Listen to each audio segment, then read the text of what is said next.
Paper start होता है। यहाँ से आप लोगों का खंड अखंड में बहुविकल्पीय प्रश्न है।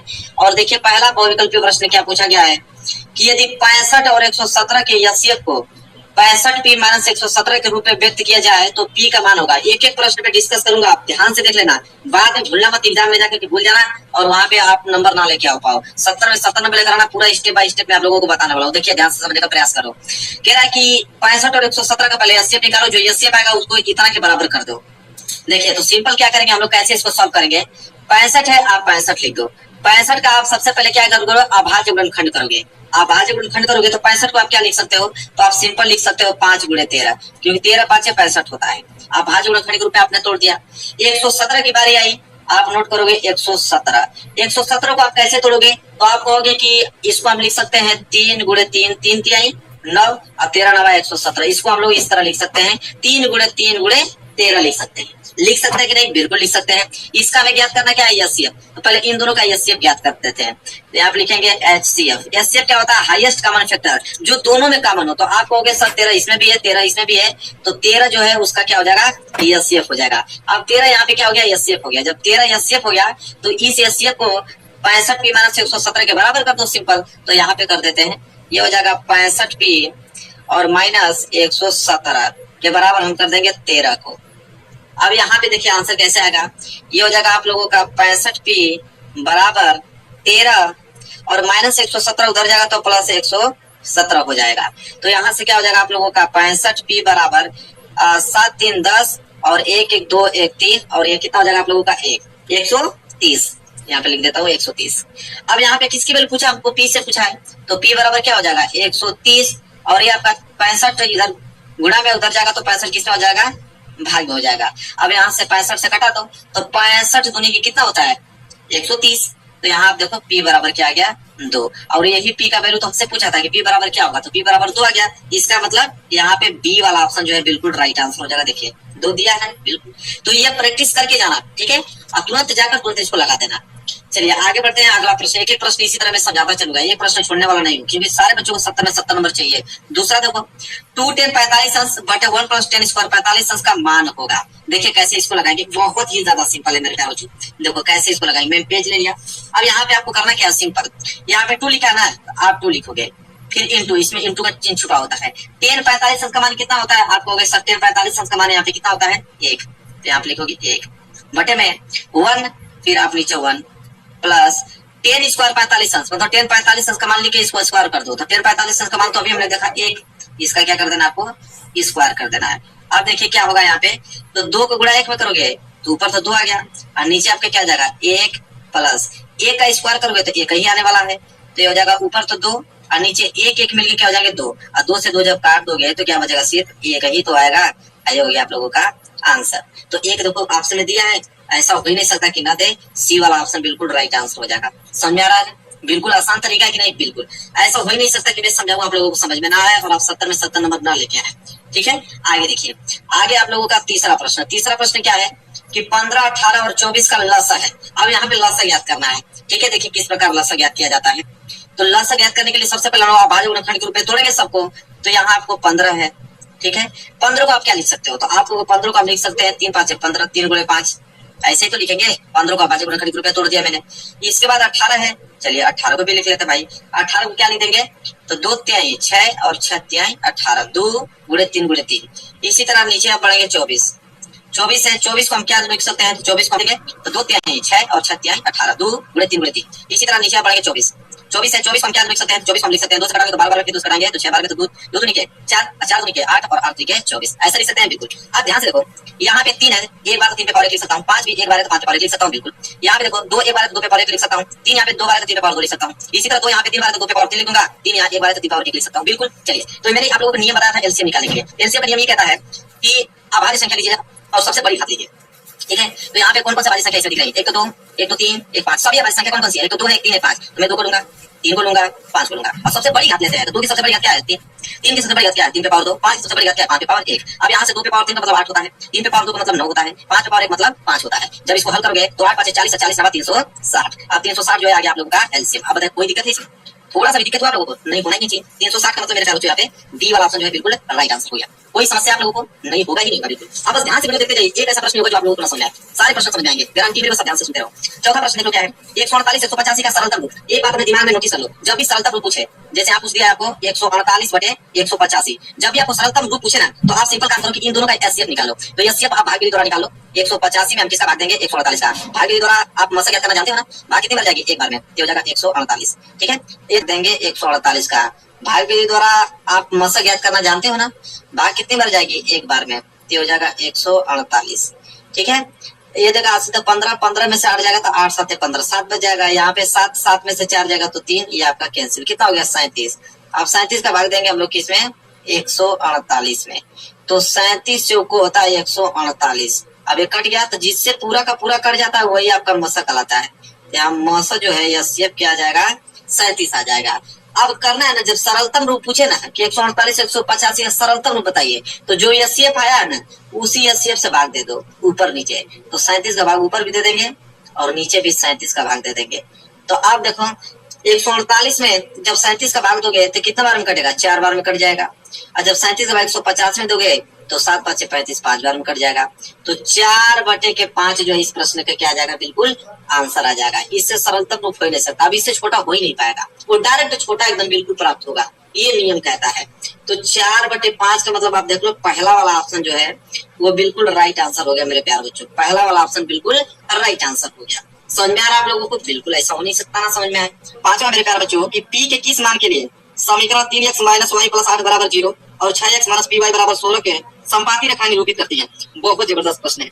अब यहाँ पे दो समीकरण दिया है, कह रहा है कि संपाती रेखाएं अगर निरूपित करती है तो बताओ पी का मान क्या होगा। बहुत सिंपल तरीका मैं आपको बताने वाला हूँ, दोनों समीकरण को नोट करो। क्या है, 3x - y + 8 = 0, ये पहला हो गया।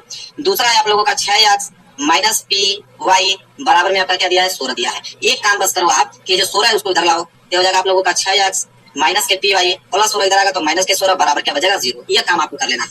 ये आपका पहला रेखा है, तो पहला रेखा का समीकरण आप a1x b1y प्लस c1 मान लो, तो यहाँ पे लिख लेना a1x plus b1y plus c1 बराबर 0। ये पहला रेखा है, तो उसका पहला रेखा समीकरण आपने मान लिया।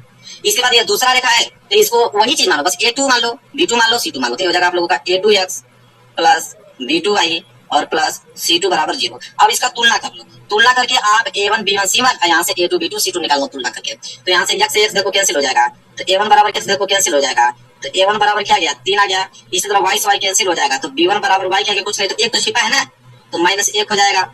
इसी तरह c1 बराबर क्या हो जाएगा, c1 बराबर 8 हो जाएगा। तो यहाँ a1 b1 c1 का वैल्यू निकल गया। इसी तरह यहाँ x से x काटोगे तो a2 बराबर 6 आ गया, y से y कैंसिल करोगे तो b2 बराबर माइनस के p आ गया और c2 बराबर क्या आ गया, माइनस के 16 आ गया। समझ आ गया आप लोगों को। चलिए, तो यहाँ से आप a2 b2 c2 का वैल्यू निकाल दिया आपने।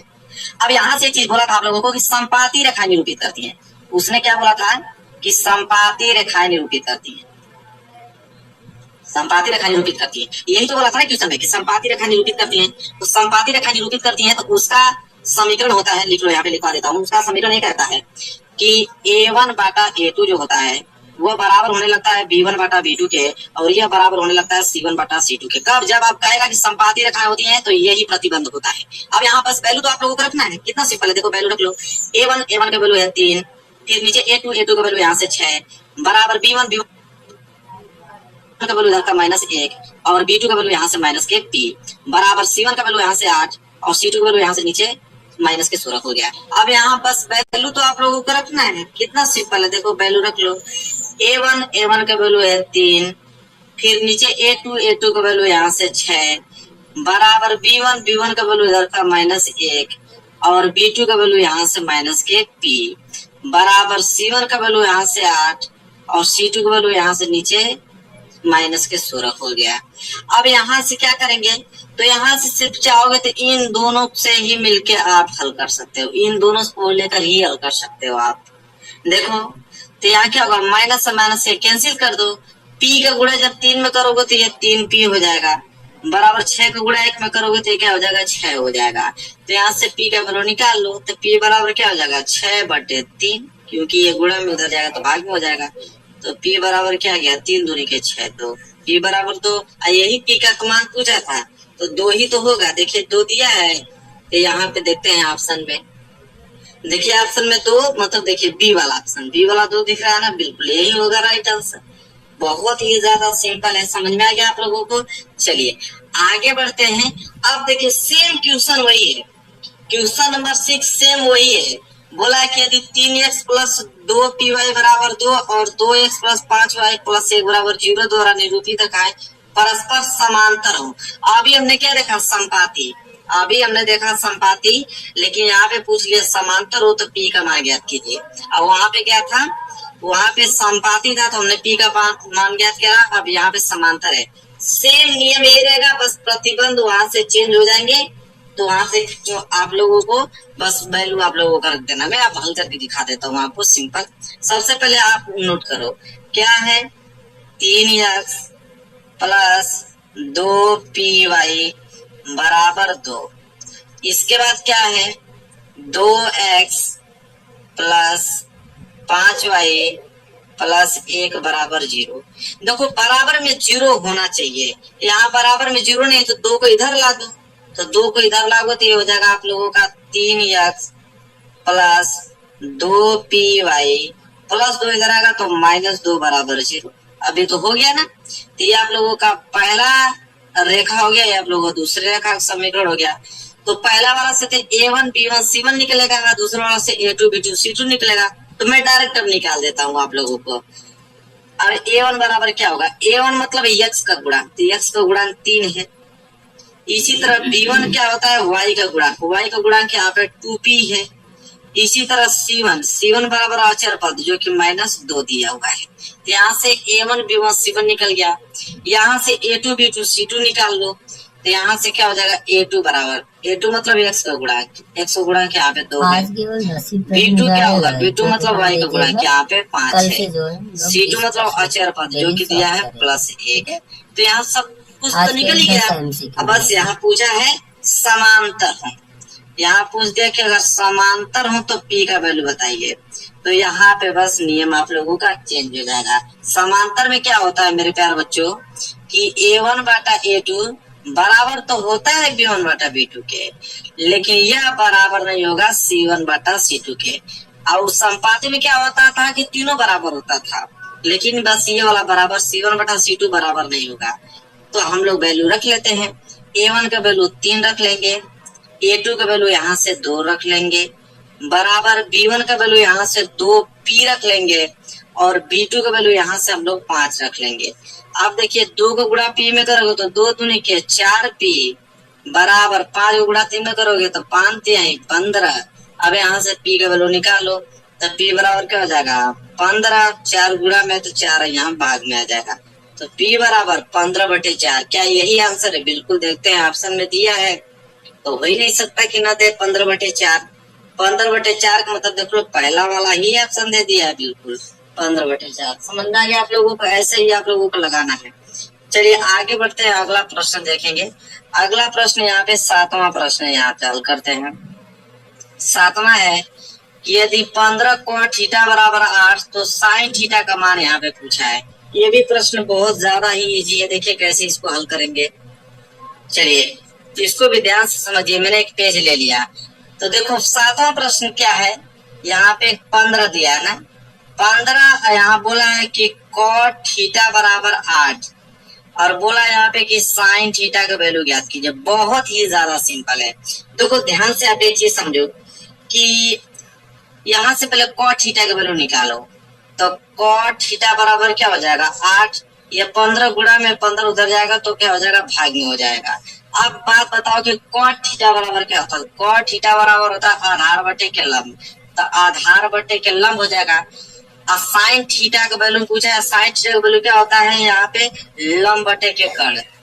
तो लंब तो दिया है, कर्ण निकालना होगा तो पहले यहाँ से कर्ण निकालो, क्योंकि आधार 8 दिया है, लंब 15 दिया है, तो कर्ण निकल सकता है कि नहीं। पाइथागोरस नियम लगा देंगे। तो पाइथागोरस नियम से कर्ण अगर हम निकाले तो कर्ण बराबर क्या होता है, कर्ण बराबर फार्मूला होता है यहाँ पे कि लंब का स्क्वायर प्लस आधार का स्क्वायर करड़ी में, यही तो होता है कर्ण बराबर। तो यहाँ से कर्ण बराबर आप निकाल लो, तो लंब निकाल लो, तो लंब स्क्वायर, लंब यहाँ पे 15 है, तो हो जाएगा 15 का स्क्वायर प्लस आधार स्क्वायर, आधार यहाँ पे 8 है तो हो जाएगा 8 का स्क्वायर। यहाँ तक समझा रहा आप लोगों को। तो यहाँ पे कर्ण बराबर क्या हो जाएगा, करनी में 15 का वर्ग करो तो कितना हो जाएगा 225 प्लस 8 का वर्ग करोगे तो 8 64। इसके बाद अगर कड़ यहाँ से निकालोगे तो कड़ बराबर करणी में कितना आ जाएगा 5 4 9 6 2 8 यहाँ पे 289। तो कड़ बराबर क्या आ जाएगा 289 किसका वर्गमूल होता है आप बताओ, आपको 17 को होता है। तो कड़ का वैल्यू कितना आ गया 17। हमसे वैल्यू पूछा है क्या साइन थीटा, तो साइन थीटा बराबर क्या होता है लंब बटे के कड़। लंब तो हमको मालूम ही था कि 15 है, कड़ बस ज्ञात करना था, कड़ इधर आ गया 17। तो 15 बटे 17 जो है वो साइन थीटा का वैल्यू हो जाएगा, जो कि ऑप्शन में दिया है। देखते हैं 15 बटे 17 का मतलब यहाँ पे डी वाला ऑप्शन आपको देखने को मिल रहा होगा। देखिए 15 बटे 17 डी वाला प्रश्न जो है राइट आंसर हो जाएगा। आगे बढ़ते हैं, इसी तरह सारे क्वेश्चन आप लगा पाओगे, बस ध्यान से वीडियो देख लो, एक बार अपने से प्रैक्टिस कर लेना। जब अपने से प्रैक्टिस कर लोगे तो पूरा दिमाग में छप जाएगा, जब पेपर देने जाओगे तो सारे